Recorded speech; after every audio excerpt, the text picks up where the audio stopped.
રામ રામ ખેડૂત મિત્રો, હું છું આપનો મિત્ર કૃપાલ પટેલ। ખેડૂત મિત્રો, આજે આપણે સરસ મજાના કપાસના પ્લોટમાં બેઠા છીએ।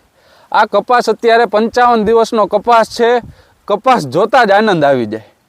ખેડૂત મિત્રો, આજે આપણે વાત કરવી છે કે જો સતત ઝરમર વરસાદ શરૂ રહે તો હવામાં રહેલા બેક્ટેરિયા કપાસના પાન ઉપર આવીને બેસે અને જો એ પછી પાન ઉપર જ એનું જીવન ગુજારે, એટલે કે જ્યારે પાન ઉપર બેસે અને એનું જીવન ગુજારે એટલે પાનની ઉપર ટપકા થઈ જાય કે જે લાલ કલરના, આપણને એમ લાગે કે ટપકાનો રોગ આવેલો છે।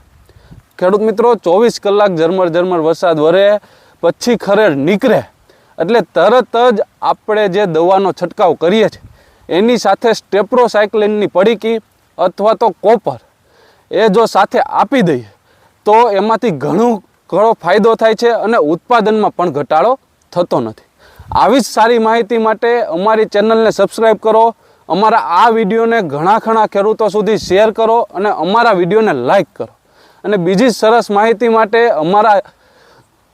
વધુ માહિતી માટે અમારા હેલ્પલાઇન નંબર છે 92 31 93 6 89। ધન્યવાદ।